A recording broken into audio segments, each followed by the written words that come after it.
घराघरात स्त्रियांची सत्ता चालते, पत्नीचा भाऊ सल्लागार झाला आहे, लोक धनलोभाने कन्या विक्रय करू लागले आहेत आणि नवरा बायकोंमध्ये कलह होत आहेत। महात्मा पुरुषांचे आश्रम, तीर्थक्षेत्रे, नद्या इत्यादींवर परधर्मियांचा अधिकार आहे। येथे दृष्टांनी बरीचशी देवालये नष्ट केली आहेत। त्यावेळी इथे कोणी योगी नाही, सिद्ध पुरुष नाही, ज्ञानी नाही की सत्कर्म करणारा नाही। सर्व पुण्य साधने यावेळी कलिरूपी वणव्याने भस्मसात करून टाकली आहेत। या कलियुगात बहुतेक देशवासी बाजारात अन्न विकू लागले आहे। ब्राह्मण द्रव्य घेऊन वेद शिकवित आहेत आणि स्त्रिया सदाचारहीन झाल्या आहेत। अशा तऱ्हेने कलियुगाचे दोष पाहत पाहत पृथ्वीवर संचार करीत असता मी जेथे भगवान श्रीकृष्णाच्या अनेक लीला संपन्न झाल्या त्या यमुनेच्या तटावर जाऊन पोचलो। मुनिवर ऐका, तेथे मी एक मोठे आश्चर्य पाहिले। एक तरुण स्त्री तेथे खिन्न मनाने बसली होती। त्या स्त्रीजवळ 2 वृद्ध पुरुष निश्चितपणे पडले होते व ते जोराने सुस्कारे टाकीत होते। ती तरुण स्त्री त्यांची सेवा करता करता त्यांना जागविण्याचा प्रयत्न करीत होती आणि त्यांच्या पुढे रडत होती। आपल्या रक्षणकर्त्याला ती दशादिशांना शोधत होती। तिच्या चारी बाजूंना शेकडो स्त्रिया तिला पंख्याने वारा घालीत होत्या आणि तिचे सांत्वन करीत होत्या। दुरूनच हे दृश्य पाहून कुतूहल म्हणून मी तिच्याजवळ गेलो। मला पाहून ती तरुणी उभी राहिली व व्याकुळतेने म्हणाली, हे साधू पुरुषा, कृपया क्षणभर थांबून माझी चिंताही निवारण करा। आपल्या केवळ दर्शनाने या संसारातील सर्व पापे समूळ नाहीशी होतात। आपल्या वाणीने बहुतेक माझे दुःख दूर होऊ शकेल। मनुष्याचे ज्यावेळी मोठे भाग्य उदयाला येते त्याच वेळी आपले दर्शन होते। नारद म्हणाले, हे देवी, तू कोण आहेस? हे 2 पुरुष कोण आहेत? तुझ्या भोवतालच्या या कमलनयना स्त्रिया कोण आहेत? तुझ्या दुःखाचे कारण तू मला सविस्तर सांग। युवती म्हणाली, माझे नाव भक्ती, ज्ञान आणि वैराग्य या नावाचे हे माझे 2 पुत्र आहेत। कालगतीमुळे हे असे वृद्ध झाले आहेत। या देवता म्हणजे गंगा इत्यादी नद्या आहेत, या सर्व माझी सेवा करण्यासाठी आल्या आहेत। अशा प्रकारे साक्षात देवतांच्या द्वारा माझी सेवा होत असूनही माझ्या मनाला समाधान नाही। हे तपस्वी, आता लक्षपूर्वक माझी कथा ऐका। खरे तर माझी कथा सर्वश्रुत आहे, तरी पण ती ऐकून आपण मला शांती प्रदान करा। द्रविड देशात माझा जन्म झाला, कर्नाटकात मी वाढले, महाराष्ट्रात काही ठिकाणी मला सन्मान प्राप्त झाला, परंतु गुजरातमध्ये मला वृद्धापकाळाने घेरले। तेथे घोर कलियुगाच्या प्रभावाने दुर्जनांनी मला छिन्न विछिन्न केले। दीर्घकालपर्यंत माझी अशी अव्यवस्था झाल्याने मी माझ्या पुत्रांसह दुर्बल आणि निस्तेज झाले। परंतु आता मी या वृंदावनात पुन्हा आले व नवजीवन मिळाल्याप्रमाणे मला उत्तम सौंदर्य प्राप्त होऊन मी तरुण झाले। परंतु हे झोपलेले 2 पुत्र थकले भागलेले आहेत। हे स्थान सोडून मी दुसरीकडे जाऊ इच्छिते। हे माझे पुत्र वृद्ध झालेले पाहून मी त्या दुःखाने दुःखी झाले आहे। मी तर तरुण, पण माझे 2 पुत्र वृद्ध कसे? आम्ही 3 जण एकत्र राहणारे आहोत, तरी असे विपरीत का? वास्तविक आई वृद्ध आणि पुत्र तरुण असे असावयास पाहिजे।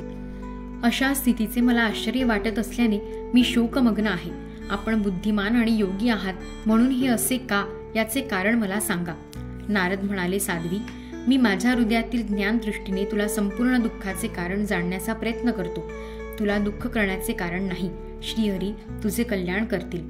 सूत म्हणाले, मुनिवर नारदांनी एका क्षणात कारण जाणले आणि ते म्हणाले, नारद म्हणाले, देवी, लक्षपूर्वक ऐक। हे दारुण कलियुग असल्याने आता सदाचार, योग साधन आणि तप ही सर्व लुप्त झाली आहेत। लोक लुटारू वृत्ती आणि दुष्कर्मे यात प्रवृत्त होऊन राक्षसी वृत्तीचे बनले आहेत। या संसारात सत्पुरुष दुःखी आहेत तर दुष्ट सुखी आहेत। या स्थितीत ज्या बुद्धिमान पुरुषाचे धैर्य टिकून राहील तोच ज्ञानी किंवा पंडित समजावा। ही पृथ्वी प्रतिवर्षी शेषाला भाररूप होऊ लागली आहे। तिचा स्पर्श करणे राहोच, ती दृष्टी टाकणे योग्य देखील राहिलेली नाही आणि येथे काहीही कल्याणकारक असे दिसत नाही। आता तुझ्या पुत्रांसह तुझे दर्शनही कोणास होत नाही। विषयांध झालेल्या जीवांकडून उपेक्षित झाल्या कारणाने तू जर्जर झाली होतीस। वृंदावनातील वास्तव्याने तू पुन्हा नवतरुणी झाली आहेस। येथे भक्ती आनंदाने सर्वत्र नृत्य करीत आहे, म्हणूनच वृंदावन धाम धन्य होय। परंतु तुझ्या या 2 पुत्रांचे येथे कोणीही चाहते नाहीत, म्हणून यांचे वृद्धत्व नाहीसे होत नाही। येथे यांना किंचितसे आत्मसुख प्राप्त झाल्या कारणाने ते निद्रिस्त झाल्यासारखे वाटतात। भक्ती म्हणाली, राजा परीक्षिताने या पापी कलियुगाला येथे आश्रय का दिला? याच्या आगमनाने सर्व वस्तूंतील मोठे सारस कोठे नाहीसे झाले. करुणामय श्रीहरींना हा अधर्म कसा पाहतो? मुनिवर, माझ्या या संशयाचे निराकरण करा. आपल्या वचनांनी मला खूपच शांती प्राप्त झाली आहे. नारद म्हणाले, बालिके, तू विचारलेस आहेस तर मी तुला सर्व सांगतो. प्रेमाने ऐक, जेणेकरून हे कल्याणी तुझे दुःख नाहीसे होईल. ज्या दिवशी भगवान श्रीकृष्ण हा पृथ्वीलोक सोडून आपल्या परमधामाला गेले त्या दिवसापासून सर्व साधनांमध्ये विघ्न आणणाऱ्या कलियुगाची सुरुवात झाली. दिग्विजयाच्या वेळी अत्यंत दीन व शरण आलेल्या कलियुगाकडे परीक्षिताची दृष्टी गेली. तेव्हा भ्रमरासारख्या सारग्राही बुद्धीच्या राजाने असा निश्चय केला की मी याचा वध करता कामा नये, कारण जे फळ तपस्या, योग साधना आणि समाधीपासूनही मिळत नाही तेच फळ कलियुगात श्रीहरी कीर्तनाने चांगल्या प्रकारे प्राप्त होते. अशा प्रकारे साररहित असूनही एक प्रकारे उपयुक्त आहे असे जाणून परीक्षिताने कलियुगात जन्म घेणाऱ्या मनुष्य मात्रांच्या सुखासाठी त्याला राहू दिले.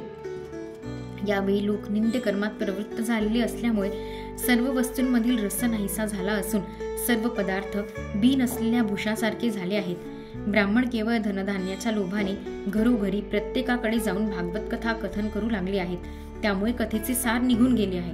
तीर्थक्षेत्रातही अनेक प्रकारची घोर कर्मे करणारे नास्तिक तसेच नरकात जाणे योग्य पुरुष राहू लागल्या कारणाने तीर्थक्षेत्रांचाही प्रभाव नाहीसा झाला आहे. ज्यांचे चित्त नेहमी काम, क्रोध, अतिलोभ आणि अभिलाषा यांसाठी व्याकुळ आहे ते सुद्धा तप करू लागल्यामुळे तपाचेही सार निघून गेले आहे. मनावर नियंत्रण न राहिल्याने तसेच लोभ, दंभ आणि नास्तिकतेचा आश्रय घेतल्याने, शास्त्राभ्यास न करण्याने ध्यान योगाचे फलही नाहीसे झाले आहे. विद्वानांची अशी स्थिती आहे की ते पशुप्रमाणे स्वस्त्रीशी संतती निर्मितीच्या हेतूने रममाण होतात आणि मुक्ती मिळवण्याच्या साधनांकडे दुर्लक्ष करतात. संप्रदायानुसार प्राप्त झालेली विष्णू भक्ती कोठे दिसत नाही. अशा प्रकारे सगळीकडे सर्व वस्तूंचे सार सर्वस्वच नाहीसे झाले आहे. हा तर या कलियुगाचा स्वभाव आहे. तेव्हा याचा दोष अन्य कोणाला देणार? याच कारणाने पुंडरीकाक्ष भगवान अगदी जवळ असूनही सर्व सहन करीत आहेत. सूत म्हणाले, शौनका, देवर्षी नारदांचे असे वचन ऐकून भक्तीला मोठे आश्चर्य वाटले. त्यावर ती पुन्हा काय म्हणाली ते ऐक. आपण केवळ एक वेळ उपदेश केल्याने कयाधूचा पुत्र प्रल्हाद याने मायेवर विजय मिळवला होता. आपल्या कृपेनेच ध्रुवाने ध्रुवपदही प्राप्त केले होते.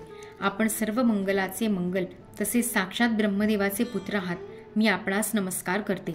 अध्याय पहिला समाप्त.